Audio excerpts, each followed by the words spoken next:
Hello everyone and welcome back to another AFK journey video, and there is another top performing team that has even blown the graveborn team out of the water. If we could only have even half a day with the graveborn team being the top, even though the graveborn team was a big improvement, it was the biggest, it was like a 1.5 billion damage improvement on the previous best Mauler Phraesto team.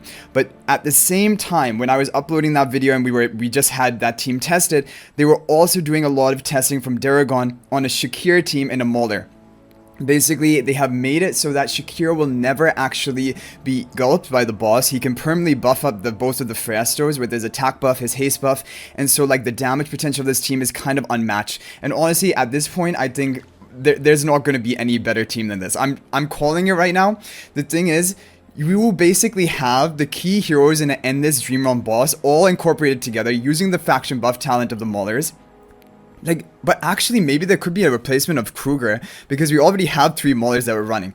But anyway, let's first of all save it, and then I'm going to show you the preset formation while we talk through it and explain it all, and then we're going to actually watch the replay. But Rogue Kage got 54.8 billion damage or something, almost 55 billion damage with this team. His previous best was just under 50 billion with the previous version of the Mauler team.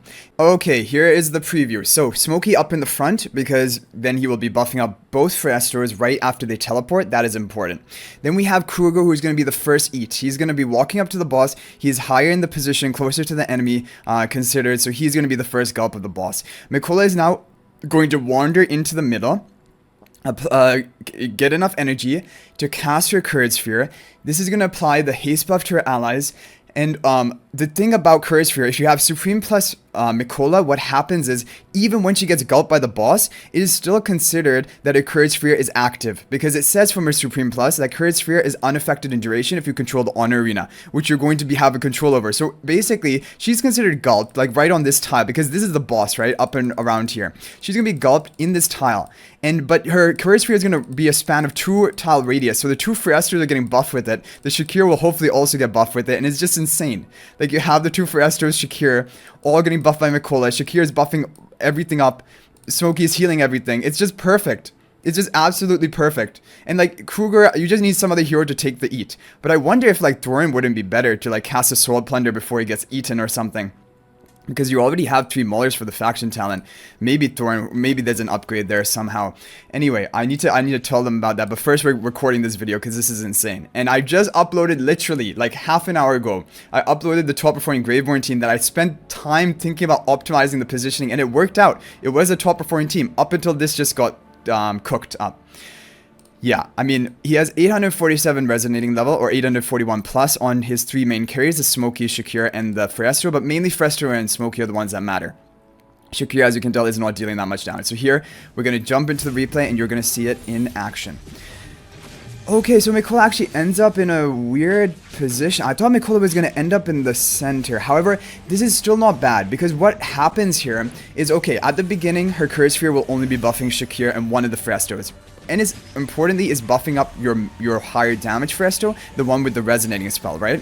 But then after the Mikola gets gulped, you can't wait for the Mikola to get gulped here. You want it to be gulped because then her Courage Sphere is actually going to be applying onto the Phraesto on the left. Watch what happens to the buffs when Mikola gets gulped. The Phraesto on the left will gain a haste buff. Look, he has 2 haste buff now, and he has a heart buff on him. That means Mikola is affecting him with the Courage Sphere. Now Smokey is going to summon his blue aura, and look at this.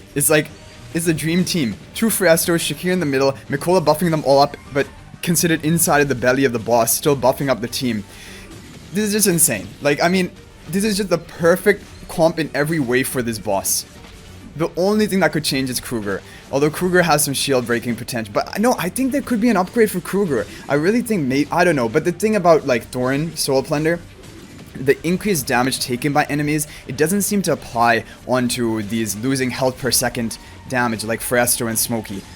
And also, for example, the shield doesn't have any effect on this damage. This damage is fixed at whatever your attack is. That is the cap, which is going to be hit, and it is going to be that much amount of health per second, which is going to be lost by the boss. So that's why, like, Thorin Soul Planet probably wouldn't even make any difference to any of that damage. Maybe there's an optimization for Kruger though. That would be the only replacement option here. We would have to think about something for that. But this is just crazy. Like already blowing everything out of the water. 10 seconds left, already breaking all records pretty much. 53 billion damage right here.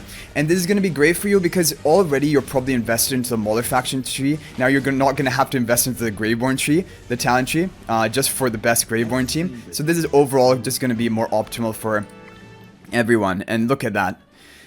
Wow, 39 faction talents of Mauler. I'll just show you the Mauler key upgrades you want to get. If you are just unlocking stage 3, just these unlocks are going to be the major ones, because all the other 3 on this tree are not going to provide any more damage to your heroes. But you want the attack on the left. You also want to get this stat. Even though it looks like an HP logo, it also gives you energy on hit, which is valuable. You have the attack, and you have the slightly increased damage from the prime carriers to adjacent enemies every 5 seconds, which is very minor, but it does help. So if you even didn't want to go down the right side, you could just go left and then this one and pretty much be done. If you want to move on to stage 4, then of course you can go for the attack and you can go for energy on hit. Those are offensive stats. Don't go for the right side. You maybe eventually want to get this skill upgrade, but really they're not much more bonuses you're getting from here. Like these are some minor upgrades. Of course, it would make a bit of a difference, but not by much. So even if you have a tree looking like this, you're going to be totally fine. And that is what I would recommend. So let's just watch a quick replay of Rogue Kage, because he sent me his previous, early on in the day, the previous best team was Seth and Lily May, for example. And this one almost got 50 billion damage for him, which is crazy because it's pretty much the same resonating levels. He had 2 541 pluses on this team. So yeah, it shows you that the Shakir in the team is like around 4 or more billion damage upgrade. But of course, it probably also depends on how ascended and how built up the Shakir is. Like, his Shakir is at plus 25, exclusive equipment, Paragon 4. And so it would gain... But yeah, because his attack is being shared to both the Phraestos, right? From his Lupine's aura. Anyway, this is insane. And I wonder if the Mikola is in the belly of the Plague Creeper, or the belly of the Crazed Shellbrute. Does that count as an adjacent, or like an ally that Shakir is buffing up with his Lupine's aura? Because then that would also increase the power of his Wolf's Will if he has more non-summoned allies being buffed up. And Shakir is right in the middle. He's actually buffing up. I think Lupine's aura would even be reaching the Smokey. So he's buffing up Phraestos, both Smokey, Mikola, and Kruger, who are both in the belly as well, maybe, and gaining massive attack from the Wolf's Will. So it's the optimal team with Shakir in it. The only replacement could be Kruger for something else. But anyway, guys, this is insane. And again, this is the credit for this goes to Daragon and everyone else who was crafting this together. But really, Daragon was the one who thought of the idea. We always wanted to make Shakir work, but we didn't know how to do it because the positioning, the ordering of everything is so important so that Shakir doesn't get gulped. Because if Shakir gets gulped while he's in wolf form, it's an insta-kill because he's unaffected. But anyway, guys, I hope you enjoyed the video. Thank you for watching. If there's any more updates after this, maybe upgrades for Kruger, I will let you guys know. But you can definitely check out my previous video on the Graveborn team because it's still very interesting how we kind of optimize the positioning to make that team do really well. And that is the second best team right now. And it was the best team for around about half an hour up until this team got crafted as well. But anyway, guys, thank you for watching. That's going to be it for this video. I'll hopefully see you guys in the next video. If you want to join my AFK Journey Discord server, there's a link to that in the description of this video. But until the next video, everyone, peace out for now, and thank you for watching.